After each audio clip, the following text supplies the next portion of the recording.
going to take over the Middle East and they were going to try and destroy Israel. So we stopped it with good timing, and we're very proud to be involved in this, and it's going to be ended soon.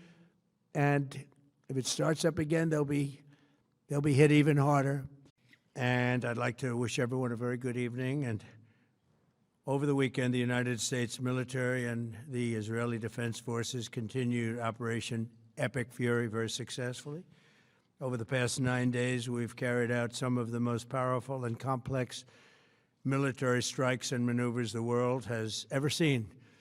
Now, you add that up to all of the other things, Midnight Hammer, getting rid of the nuclear threat from Iran, which was a big moment in history, in my opinion, and the great success we've had in Venezuela and all other places. Every place we've gone, we've had tremendous success.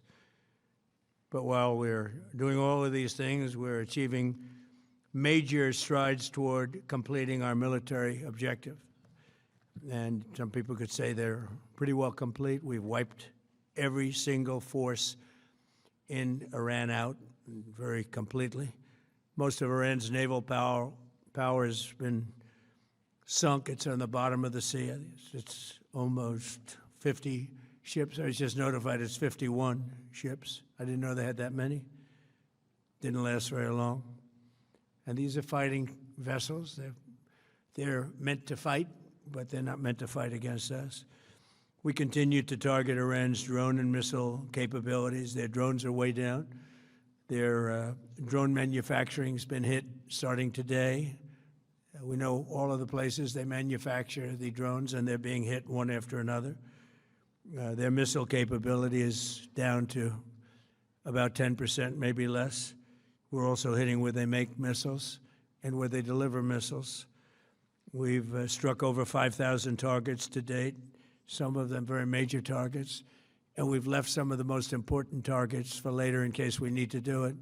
If we hit them, it's going to take many years for them to be rebuilt, having to do with electricity production and many other things. So we're not looking to do that if we don't have to. But they're the kind of things that are very easy to hit, but very devastating if they are hit. We are waiting to see what happens before we hit them. We could take them all out in one day, but it's all resulting in a 90% decline in various things, but in particular, Iranian missile launchers, and 83% drop in drone launchers. As you know, the drone launchers are pretty well shot, but we're at over 90% decline in the Iranian missile launchers, which is very hard to reproduce and very hard to get. And usually what we were able to do through great equipment, a lot of smart people, as soon as they sent a missile up from a launcher, we were able to knock out that launcher within a period of 5 minutes or less, accurately, right on the noggin.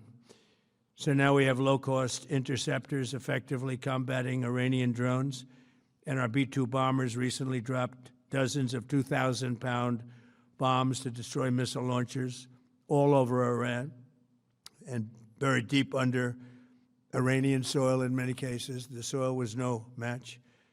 And we're also annihilating the manufacturing base that the regime uses to build drones and missiles at a rate that nobody thought was possible. We're knocking them out. We know where they all are. We're knocking them out very quickly. We're ahead of our initial timeline by a lot. I would say that we probably would not have thought after a month we'd be here, in addition to the fact that we've taken out the leadership twice and maybe 3 times. And we, as you know, we want to be involved. We don't want another president that maybe wouldn't be willing to do what I'm willing to do for the good of the world, for the good of our nation, to be stuck with the situation in 5 years or 10 years from now. So we think they should put a president in, or the head of the country in, that's going to be able to do something peacefully for a change. They've been doing this for 47 years, killing people for 47 years, whether it's the barracks or even the SS Cole where they were involved. Very strongly, they always denied it.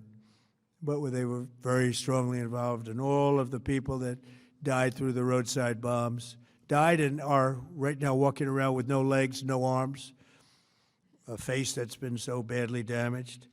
The Iranian regime has been attacking Americans and spreading terror for 47 years, and despite these countless opportunities to renounce their nuclear ambitions, which they had just a short while ago, they told Mr. Witkoff, who is standing right over here, they said, they actually said, we want to keep building. Essentially, in a real nutshell, we want to continue to build nuclear weapons. If we didn't knock out Midnight Hammer, if we didn't knock out their Iranian potential, if we didn't do that with Midnight Hammer, they would have had a nuclear weapon. They would have used it long before now.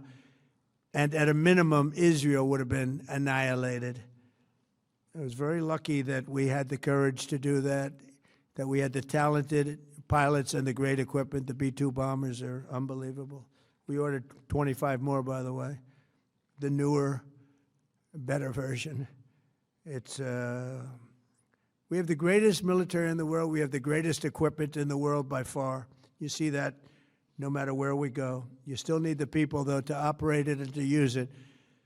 And those are the people that we cherish. Even after we obliterated their key nuclear sites in Operation Midnight Hammer, they never negotiated in good faith. They still continued to say, we want to build nuclear. We want enrichment at levels that were unacceptable.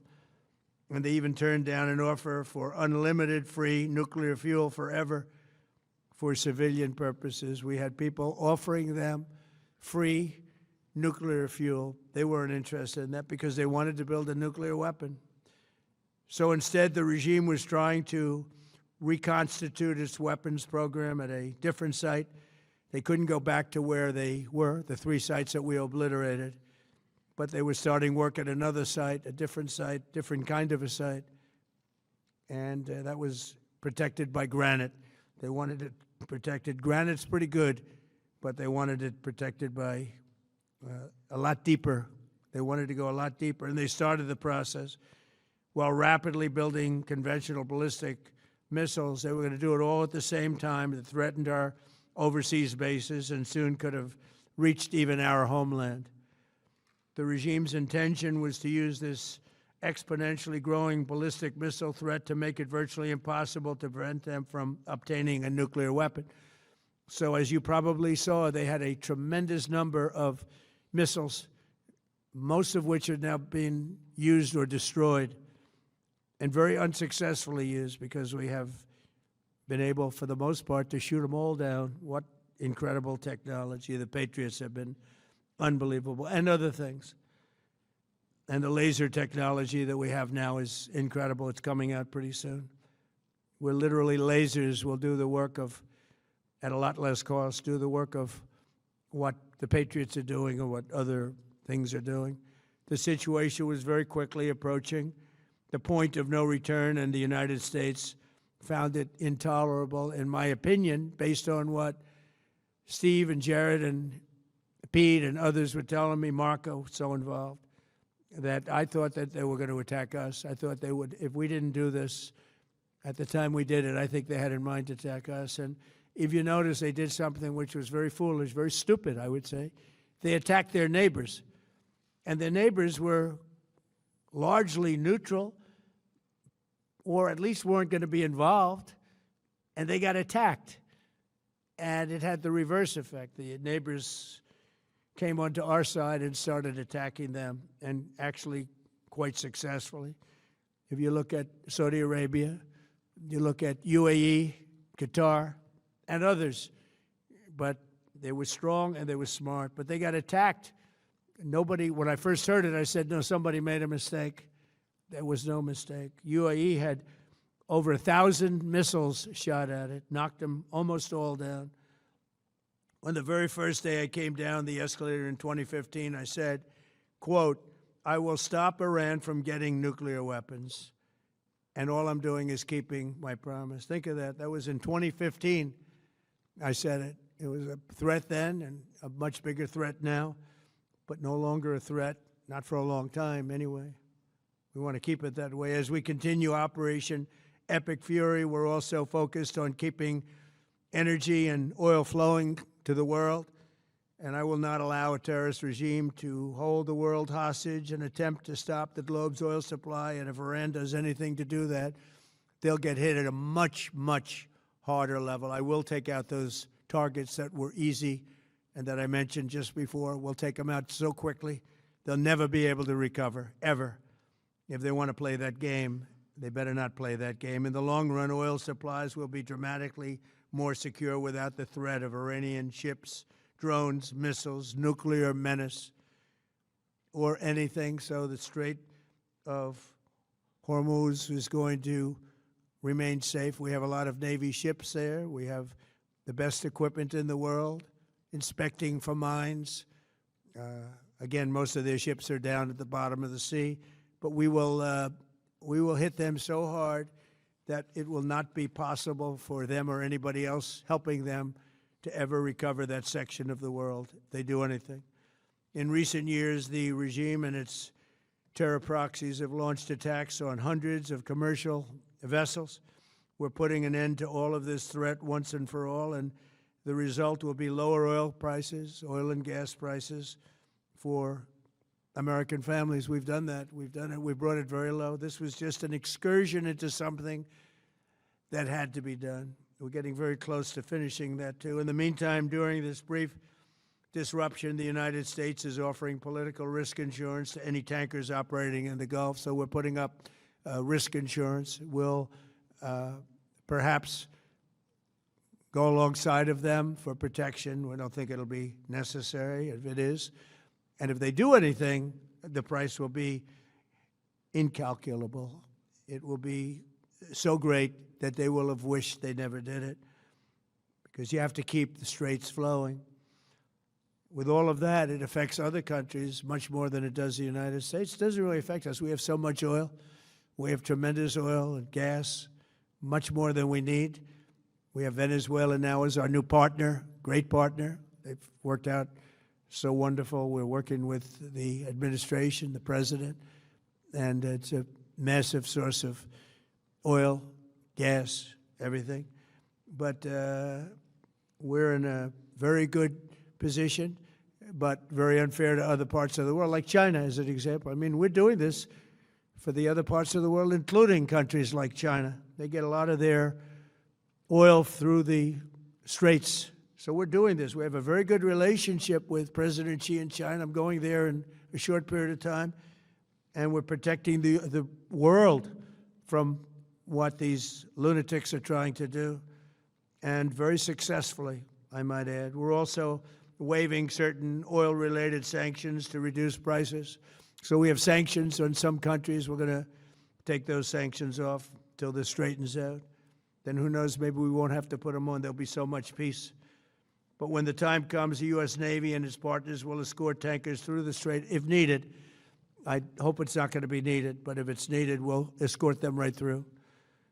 And we have the greatest mine-sweeping ability. We have the greatest ships, and all of the, we know exactly where they're placed. We'll get them out of there very fast, but we hope we don't have any of that. And again, if they do that, if they play that game, we're going to hit them at a level that they have not seen before. So we're winning very decisively. We're way ahead of schedule. Our military is the greatest in the world, with the greatest equipment and the greatest people in the world. Nobody's ever seen anything like it.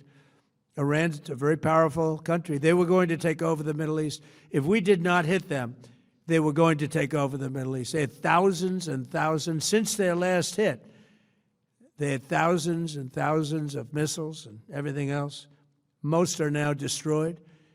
But they were going to take over the Middle East. Those weapons were aimed at Middle Eastern countries that had nothing to do with this. They were going to take over the Middle East, and they were going to try and destroy Israel. So we stopped it with good timing, and we're very proud to be involved in this, and it's going to be ended soon. And if it starts up again, they'll be hit even harder. Subscribe, share, like, and comment. Subscribe, share, like, and comment. Subscribe, share, like, and comment. Subscribe, share, like, and comment. Subscribe, share, like, and comment.